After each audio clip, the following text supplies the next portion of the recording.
السلام علیکم ورحمۃ اللہ وبرکاتہ۔ مولانا علی میاں ندوی فاؤنڈیشن کا قیام لکھنؤ میں 2005 میں عمل میں آیا۔ اس کے بانی حضرت مولانا اسحاق حسینی ندوی رحمۃ اللہ علیہ تھے اور سرپرست اعلیٰ نائب ناظم ندوۃ العلماء مولانا حمزہ حسنی ندوی رحمۃ اللہ علیہ تھے۔ اس تحریک کی بنیاد کا مقصد اصلاح معاشرہ کے تحت شادی میں جو رسم و رواج ہیں اس کو ختم کرنے کے لیے پڑی، اور اس کے لیے ان اکابرین کی سرپرستی اور نگرانی میں ایک کتابچہ تیار کیا گیا، جس میں نمایاں کردار مولانا قریش ندوی، نائب صدر مولانا علی میاں ندوی فاؤنڈیشن و ناظم اعلیٰ جامعہ ام حبیبہ للبنات نے ادا کیا۔ مجھے خوشی اس بات کی ہے کہ اس کتابچے کو تیار کرنے میں جن ساتھیوں نے نمایاں کردار ادا کیا، چاہے وہ مولانا قریش ندوی صاحب ہوں یا ذیشان انصاری صاحب ہوں یا ملت ماڈل اسکول کے مینیجر جناب ابرار احمد صاحب ہوں، ان سب نے اپنی شادی کے موقع پر اس کو عملی جامہ بھی پہنایا۔ اس کتابچے کا میں آپ کو پڑھ کے سنا رہا ہوں۔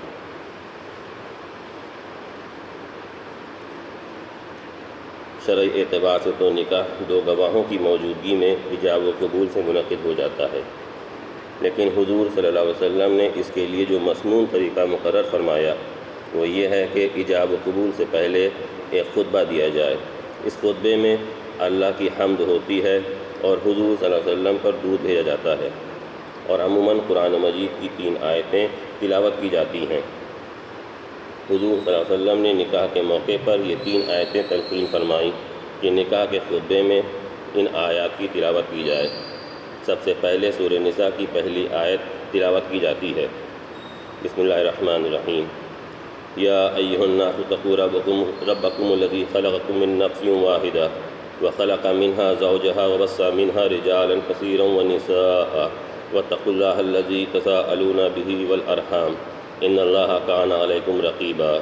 ترجمہ: اے لوگوں، اپنے اس پروردگار سے ڈرو اور تقوی اختیار کرو جس نے تمہیں ایک جان سے پیدا کیا اور اسی جان سے اس کی بیوی کو پیدا کیا، اور دونوں کے ذریعے سے دنیا میں بہت سے مرد اور عورت کو پھیلا دیے، اور اس سے ڈرو جس کے نام کا واسطہ دے کر تم ایک دوسرے سے اپنے حقوق کا مطالبہ کرتے ہو، اور رشتہ داریوں کے حقوق سے ڈرو، یعنی اس کا خیال رکھو کہ رشتہ داروں کے حقوق پامال نہ ہونے پائیں، اور اللہ تمہارے تمام افعال و اعمال پر نگراں ہے۔ دوسری آیت سورہ آل عمران کی ہے، آیت نمبر 102۔ یا ایھا الذین آمنوا اتقوا اللہ حق تقاتہ ولا تموتن الا وانتم مسلمون۔ ترجمہ: اے ایمان والو، اللہ سے ڈرو جیسا کہ اس سے ڈرنے کا حق ہے، اور تم نہ مرو مگر اس حال میں کہ تم اللہ کے فرما بردار ہو۔ تیسری آیت سورہ احزاب، آیت نمبر 70-71۔ یا ایھا الذین آمنوا اتقوا اللہ وقولوا قولا سدیدا یصلح لکم اعمالکم ویغفر لکم ذنوبکم ومن یطع اللہ ورسولہ فقد فاز فوزا عظیما۔ ترجمہ: اے ایمان والو، اللہ سے ڈرو اور سیدھی سچی بات کہو، تو اللہ تعالیٰ تمہارے تمام اعمال کو قبول فرما لیں گے اور تمہارے گناہوں کو معاف فرما دیں گے۔ جو شخص اللہ اور اس کے رسول کی اطاعت کرے گا تو وہ بڑی کامیابی حاصل کرے گا۔ یہ تینوں آیتیں ہیں جو حضور صلی اللہ علیہ وسلم نے خطبہ نکاح کے موقع پر پڑھنے کی تلقین کی ہے۔ ان تینوں میں جو چیز قدر مشترک نظر آتی ہے اور جس کا حکم تینوں آیتوں میں موجود ہے وہ ہے تقوی اختیار کرنا۔ تینوں آیتوں کا آغاز اس حکم سے ہو رہا ہے، اے ایمان والوں، اللہ سے ڈرو اور تقوی اختیار کرو۔ یہ عقد نکاح کے موقع پر جو تقوی کا حکم دیا جا رہا ہے اور خاص طور پر تقوی اختیار کرنے کی تاکید کی جا رہی ہے اور اس کو برابر دہرایا جا رہا ہے، اس کی کیا وجہ ہے؟ یوں تو انسان کو دنیا اور آخرت دونوں کو سنوارنے کے لیے تقوی ایک لازمی شرط ہے، جس کے بغیر انسان صلاح و فلاح حاصل نہیں کر سکتا، لیکن خاص طور سے نکاح کے رشتہ ایک ایسا رشتہ ہے، ایسی چیز ہے کہ اس کے حقوق اور اس کی برکات اس وقت تک حاصل نہیں ہو سکتی جب تک کہ دونوں فریقوں کے دل میں اللہ کا خوف نہ ہو۔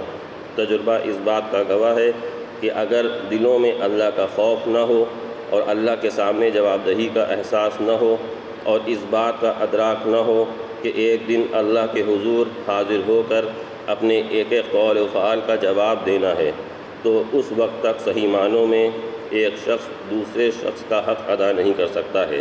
نہ شوہر بیوی کا حق ادا کر سکتا ہے اور نہ بیوی شوہر کا حق ادا کر سکتی ہے، اور نہ ایک رشتہ دار دوسرے رشتہ دار کا حق ادا کر سکتا ہے، نہ دوست کا حق ادا کر سکتا ہے۔ یہ حق ادا کرنے کا واحد راستہ یہ ہے کہ دلوں میں اللہ کا خوف ہو اور دلوں میں اللہ کے حضور حاضر ہو کر جواب دہی کا احساس ہو، ورنہ محض قانون کے ذریعے، محکمہ قانون و عدالتوں کے ذریعے حقوق نہیں دلائے جا سکتے جب تک حق دینے والے کے دل میں اس بات کا احساس نہ ہو کہ اگر میں نے دوسرے کا حق مان لیا تو شاید میں عدالت اور قانون سے بچ جاؤں، لیکن اللہ کے حضور حاضر ہو کر میں جواب دینے کی پوزیشن میں نہیں ہوں گا، اور اللہ تعالیٰ کی طرف سے جواب دہی، اللہ کی طرف سے جو عذاب ہوگا اس سے بچنے کے لیے مجھے آج ہی تیاری کرنی ہے اور اس سے بچنے کا سامان کرنا ہے۔ جب تک یہ احساس دلوں میں پیدا نہ ہو، ایک دوسرے کے حقوق کی ادائیگی کا سوال پیدا نہیں ہوتا۔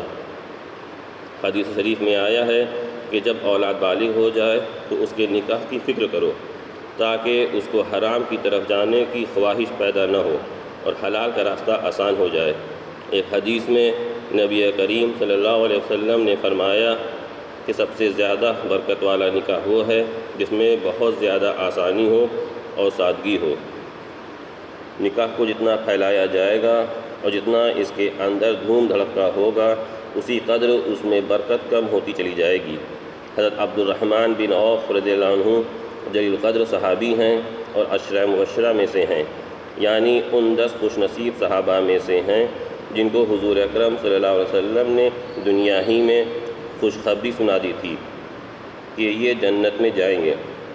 ایک مرتبہ جب حضور اکرم صلی اللہ علیہ وسلم کی مجلس میں حاضر ہوئے تو حضور اقدس صلی اللہ علیہ وسلم نے دیکھا کہ ان کی قمیص پر زرد نشان اور رنگ لگا ہوا ہے۔ آپ صلی اللہ علیہ وسلم نے ان سے پوچھا کہ تمہاری قمیص پر زرد نشان کیسا لگا ہوا ہے؟ انہوں نے جواب میں عرض کیا کہ یا رسول اللہ، میں نے ایک خاتون سے نکاح کر لیا ہے اور نکاح کے وقت ایک خوشبو لگائی تھی اور یہ خوشبو کا نشان ہے۔ حضور اقدس صلی اللہ علیہ وسلم نے فرمایا، اللہ تعالیٰ تمہارے لیے برکت عطا فرمائے، ولیمہ کر لو چاہے وہ ایک بکری سے کیوں نہ ہو۔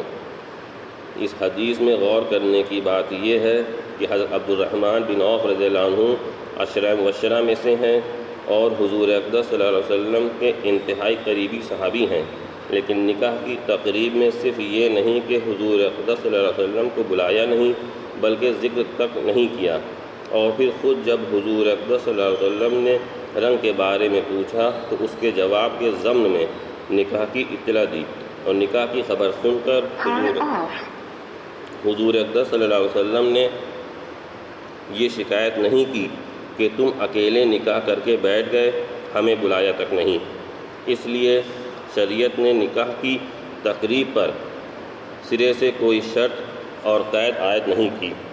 حضرت جابر رضی اللہ عنہ ایک مرتبہ حضور اقدس صلی اللہ علیہ وسلم کی خدمت میں آئے اور عرض کیا، یا رسول اللہ، میں نے ایک خاتون سے نکاح کر لیا ہے۔ یہ حضور اقدس صلی اللہ علیہ وسلم کے بہت قریبی صحابی تھے اور ہر وقت حضور اقدس صلی اللہ علیہ وسلم سے ملتے رہتے تھے، لیکن نکاح میں شرکت کی دعوت نہیں دی، اس لیے کہ حضور اقدس صلی اللہ علیہ وسلم کے عہد مبارک میں اس کا عام رواج تھا کہ نکاح کے لیے کوئی خاص اہتمام نہیں کیا جاتا تھا کہ نکاح ہو رہا ہے تو ایک طوفان برپا ہے۔ مہینوں سے اس کی تیاریاں ہو رہی ہیں اور پورے خاندان میں اس کی دھوم ہے، اس کے بغیر نکاح نہیں ہو سکتا۔ شریعت نے نکاح کو جتنا آسان کیا تھا، ہم نے اس کو اپنی غلط رسموں کے ذریعے اتنا ہی مشکل بنا دیا۔ اس کا نتیجہ دیکھ لیجئے کہ لڑکیاں بغیر نکاح کے گھروں میں بیٹھی ہیں، اور وہ اس لیے گھروں میں بیٹھی ہیں کہ جہیز مہیا کرنے کے لیے پیسے نہیں ہیں یا عالیشان تقریب کرنے کے لیے پیسے نہیں ہیں۔ اب ان کاموں کے لیے پیسہ جمع کرنے کے لیے حلال و حرام ہو رہا ہے۔ یہ سب رسومات ہم نے غیروں سے لے لی ہیں، اور حضور اقدس صلی اللہ علیہ وسلم نے سنت کا جو طریقہ ہمارے لیے فرمایا تھا وہ ہم نے چھوڑ دیا، اور آج اس کا نتیجہ یہ ہے کہ حلال کے راستے بند ہیں۔ حلال طریقے سے خواہش پوری کرنے کے لیے بہت مال و دولت کا ہونا ضروری ہے، لاکھوں روپیہ ہو تب جا کر نکاح کر سکے گا، ورنہ نہیں۔ دوسری طرف حرام کے ذرائع چاروں طرف چوپٹ کھلے ہیں۔ اس معاملے میں سب سے زیادہ ذمہ داری ان لوگوں پر عائد ہوتی ہے جو کھاتے پیتے امیر گھرانے کہلاتے ہیں۔ اس عذاب سے نجات کا اس وقت تک نہیں ہو سکتی جب تک کھاتے پیتے امیر گھرانے والے لوگ اس بات کا اقدام نہ کریں کہ ہم اپنے خاندان میں شادیاں اور نکاح سادگی کے ساتھ کریں گے اور ان غلط رسموں کو ختم کریں گے۔ اس وقت تک تبدیلی نہیں آئے گی، کیونکہ ایک غریب آدمی یہ سوچتا ہے کہ مجھے اپنی سفید پوشی برقرار رکھتے ہوئے اور اپنی ناک اونچی رکھنے کے لیے مجھے یہ کام کرنا ہی ہے، اس کے بغیر میرا گزارا نہیں ہوگا۔ اور اگر لڑکی کو جہیز نہیں دیں گے تو سسرال والے طعنے دیا کریں گے کہ کیا لے کر آئی تھی۔ آج جہیز کو شادی کا ایک لازمی حصہ سمجھ لیا گیا ہے۔ گھر گرہستی کا سامان مہیا کرنا جو شوہر کے ذمہ واجب تھا وہ آج بیوی کے باپ کے ذمہ واجب ہے۔ گویا کہ وہ باپ اپنے جگر کا ٹکڑا بھی شوہر کو دے اور اس کے ساتھ لاکھوں روپیہ بھی دے، گھر کا فرنیچر مہیا کرے اور اس طرح وہ دوسرے کا گھر آباد کرے۔ شریعت میں اس کی کوئی اصل موجود نہیں۔ بہرحال جو کھاتے پیتے گھرانے کہلاتے ہیں ان پر یہ ذمہ داری زیادہ عائد ہوتی ہے کہ وہ جب تک اس سادگی کو نہیں اپنائیں گے اور اس کو ایک تحریک کی شکل میں نہیں چلائیں گے اس وقت تک اس عذاب سے نجات ملنی مشکل ہے۔ اللہ تعالیٰ اپنی رحمت سے یہ بات ہمارے دلوں میں ڈال دے، آمین۔ اب رہی یہ بات کہ رسول اللہ صلی اللہ علیہ وسلم نے اپنی بیٹی حضرت فاطمہ رضی اللہ عنہا کو کچھ چیزیں شادی کے موقع پر عطا فرمائی تھیں، تو یہ دراصل حضرت فاطمہ رضی اللہ عنہا کی مہر کی رقم سے یہ چیزیں فراہم کی گئی تھیں۔ چنانچہ سیرت نگاروں کے بیان کے مطابق حضرت علی رضی اللہ عنہ کے پاس ایک زرہ تھی جو انہوں نے بطور مہر معجل دے دی تھی۔ چنانچہ حضور اکرم صلی اللہ علیہ وسلم نے اس کو فروخت کرا دیا اور اس رقم سے بستر، تکیہ اور کچھ چیزیں مہیا کرائیں۔ زرقانی شرح مواہب۔ اس سے یہ حقیقت صاف ظاہر ہو گئی کہ حضرت فاطمہ رضی اللہ عنہ کا جہیز، اگر اس کو جہیز کا نام دیا جائے، پیشگی مہر کے پیسوں سے تیار کیا گیا تھا، نہ کہ اپنی طرف سے۔ چنانچہ اس طرح پیشگی مہر کے پیسوں سے جہیز تیار کرنے کا رواج آج بھی مصر وغیرہ میں پایا جاتا ہے۔ اگر اس قسم کا موجودہ جہیز مشروع ہوتا تو رسول اکرم صلی اللہ علیہ وسلم اپنی چاروں بیٹیوں کے ساتھ ایسا ہی معاملہ فرماتے، جبکہ یہ بات بخوبی ثابت ہے کہ آپ صلی اللہ علیہ وسلم نے سوائے فاطمہ رضی اللہ عنہا کے کسی دوسری بیٹی کو اس قسم کی چیزیں نہیں دیں۔ اس کی وجہ یہ تھی کہ حضرت علی رضی اللہ عنہ آپ ہی کے پروردہ تھے، چنانچہ آپ نے انہیں یہ چیزیں ایک دماغ کی حیثیت سے نہیں بلکہ ایک سرپرست ہونے کے ناطے عنایت فرمائی تھیں، اور وہ بھی مہر کی رقم سے۔ لہٰذا اس سے بھی جہیز اور اس سے بھی بڑھ کر جوڑے گھوڑے وغیرہ ناجائز مطالبات کا جواز کہاں سے نکل سکتا ہے؟ جہاں تک جہیز کا سوال ہے تو یہ شرعاً رشوت کے حکم میں آنے کی وجہ سے بالکل ناجائز ہے۔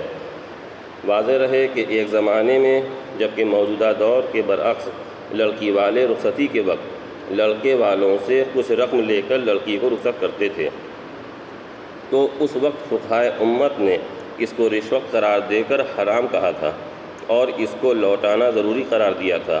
مثلاً فتاوی عالمگیری میں مذکور ہے کہ اگر لڑکی والوں نے رخصتی کے وقت شوہر سے کچھ رقم لی ہے تو شوہر کو اختیار ہوگا کہ اسے واپس لے لے، کیونکہ یہ رشوت ہے۔ بحوالہ بحر الحرائق عالمگیری۔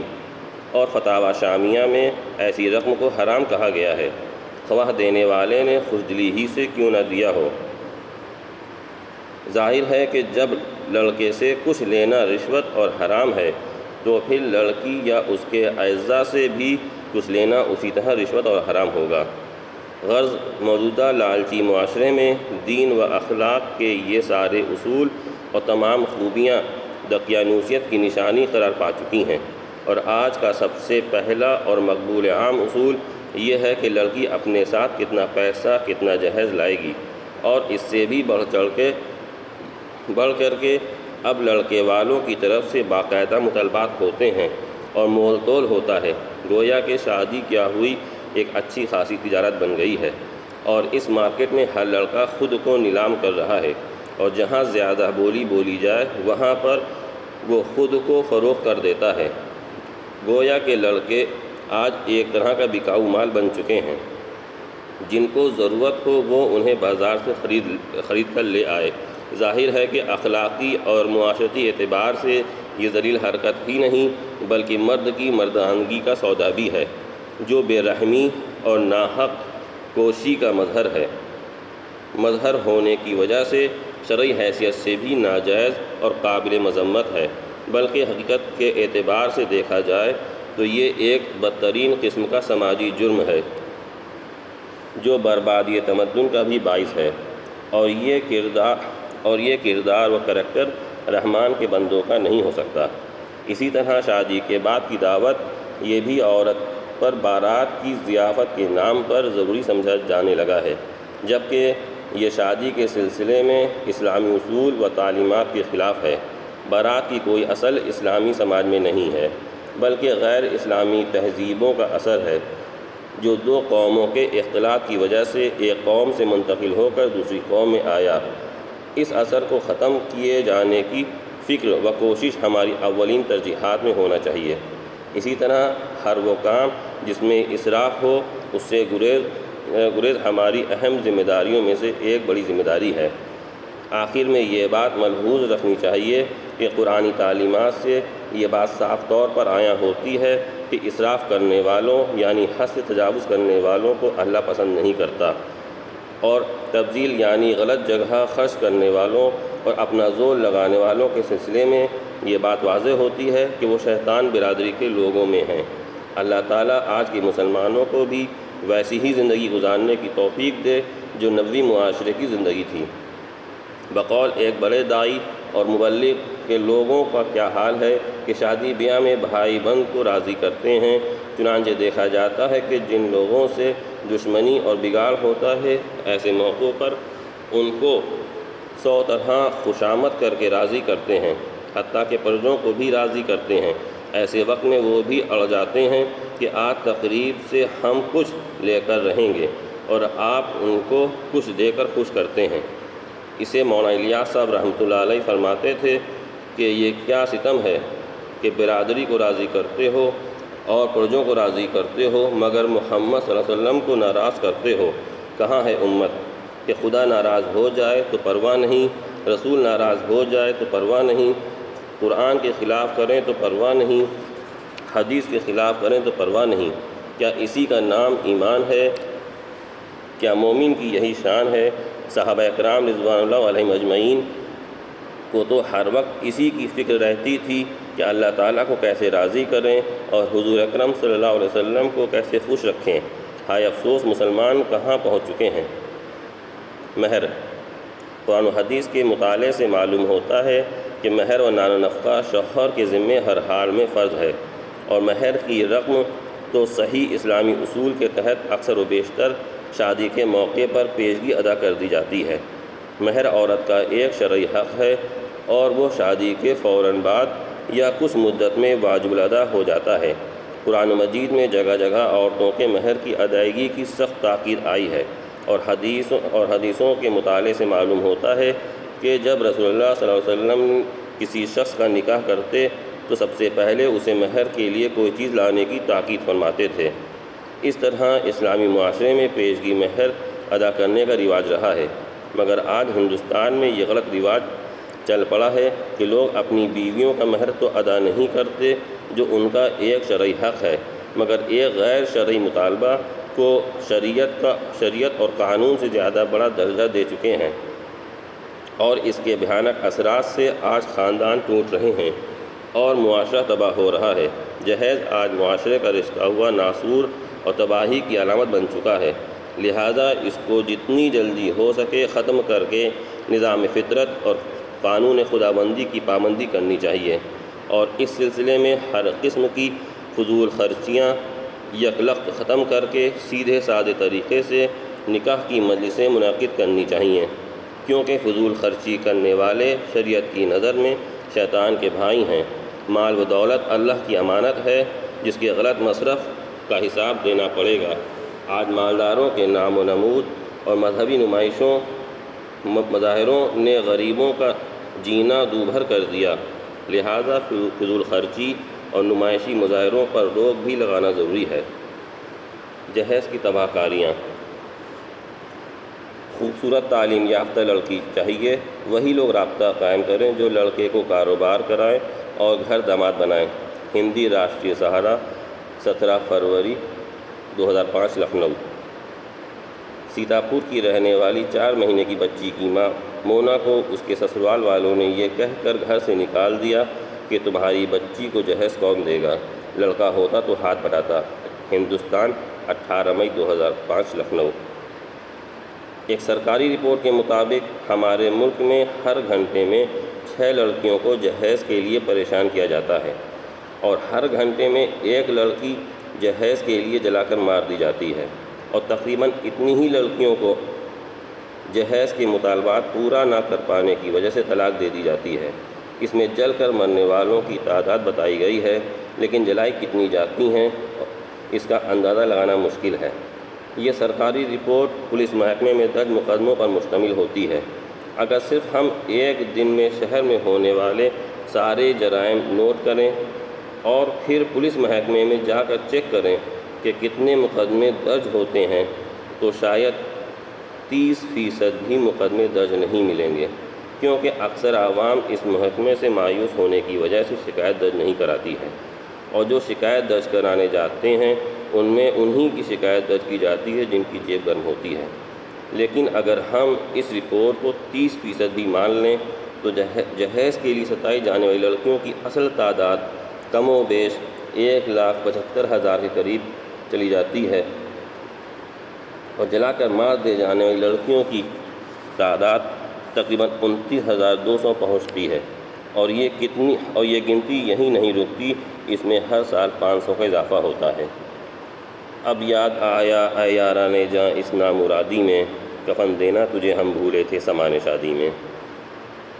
اور سالانہ 29,068 لڑکیوں کو طلاق دے کر ہمارے مظلوم والدین کی مفلسی کا مذاق اڑایا جاتا ہے۔ مت کر ایسا پاپ ہوگا، کل تو بھی کسی کا باپ ہوگا۔ ہماری بیٹیوں پر ہونے والے مظالم کی داستان ابھی یہیں پر ختم نہیں ہوتی ہے۔ لکھنؤ سے شائع ہونے والا ہندی روزنامہ ہندوستان کے 17 مارچ 2005 کے شمارے میں اوشا رائے لکھتی ہیں کہ جہیز کے ڈر سے والدین بیٹیوں کو پیدا کرنے سے پہلے ہی مار رہے ہیں۔ ہریانہ کی پیتھولوجی والوں نے اخبارات کے اشتہارات اور پمفلیٹ کے ذریعے نعرہ عام کر دیا تھا کہ 5,000 روپے خرچ کر کے حمل صاف کراؤ اور مستقبل میں جہیز کے 5 لاکھ روپے بچاؤ۔ ایک اندازے کے مطابق سالانہ 15 لاکھ سے 50 لاکھ تک لڑکیوں کو پیدا ہونے سے پہلے ہی مار دیا جاتا ہے۔ ایک طرف تو ہم رحمت للعالمین صلی اللہ علیہ وسلم کے امتی ہونے کا دعویٰ کرتے ہیں، اور دوسری طرف اپنے نام کو محسن انسانیت سے منسوب کر کے غیر مسلموں کی رسم و رواج کی اتباع کرتے ہوئے جہیز کے نام پر اپنے گھر اور معاشرے میں انسانیت خون کرتے ہیں۔ محسن انسانیت نے جس تاریکی سے عورت کو نکالا تھا، اسی محسن انسانیت کے نام نہاد امتیوں نے عورت کو تاریکی کی گہرائیوں میں پہنچانے میں کوئی کسر نہیں چھوڑی ہے۔ آج پھر امت کو ایسے جانثار اصحاب کی ضرورت ہے جو اللہ اور اس کے رسول کے لیے ٹاٹ پہننے کو تیار ہو جائیں۔ اصلاح معاشرہ اور نوجوانوں کی ذمہ داری۔ سیکھ لے پھولوں سے غافل مدعی زندگی، خود مہکنا ہی نہیں گلشن کو مہکانا بھی ہے۔ اس میدان میں ہمارے نوجوان طبقے کو آگے بڑھ کر اصلاحی اقدام کرنے چاہیے اور یہ عہد کرنا چاہیے کہ وہ جہیز یا جوڑے گھوڑے کے مطالبہ کریں تو انہیں پہلے یہ سمجھانا چاہیے کہ یہ چیز شریعت کی نظر میں غیر مشروع اور ناجائز ہے، مگر پھر بھی وہ نہ مانیں اور اس پر اصرار کرتے رہیں تو ایسے لوگوں کا بائیکاٹ کرنا چاہیے تاکہ ان کو عبرت ہو۔ اور اگر مسلم نوجوان ہر محلے ہر گاؤں میں ایک کمیٹی جہیز مخالف کمیٹی قائم کر کے اس سلسلے میں اقدام کریں تو اس سے اچھے نتائج نکل سکتے ہیں اور غریب اور معصوم لڑکیوں کا بھلا ہو سکتا ہے۔ جو جہیز کی رقم نہ ہونے کی وجہ سے سال ہر سال سے ایسے نیک سیرت لڑکوں کی راہ تک رہی ہیں کہ جو آگے بڑھ کر بے کسوں کا ہاتھ تھام سکیں اور ایک پرمسرت اور خوشگوار زندگی کا آغاز کر سکیں، جو بناوٹی رشتے نعتوں کے بجائے حقیقی بنیادوں پر قائم ہو اور اس میں اللہ تعالیٰ کی رضا جوئی بھی شامل ہو۔ اس قسم کا اصلاحی اقدام نہ صرف خدا اور رسول کی خوشنودی کا باعث ہوگا بلکہ ایک اچھے مثالی معاشرے کی تشکیل نو کی راہ میں معاون و مددگار بھی ہو سکے گا۔ اور اس میدان میں جب تک نوجوان آگے نہیں بڑھیں گے تو کوئی بھی اصلاحی تحریک کامیاب نہیں ہو سکتی۔ لہٰذا اس راہ میں سب سے پہلے چند صالح اور بااثر نوجوان کو آگے آنا چاہیے۔ خدا کرے کہ چند سطریں ہمدردان ملت کے دلوں پر اثر کر جائیں، آمین۔ یہ رسالہ ان حضرات نے تیار کیا اور اس کی اصلاح مولانا محمود حسن حسنی صاحب دامت برکاتہ نائب مدیر تعمیر ہے احمد علماء نے کی۔ اللہ تعالیٰ سے دعا ہے کہ اللہ اسے قبول عام فرمائے۔ جزاکم اللہ خیر جزا۔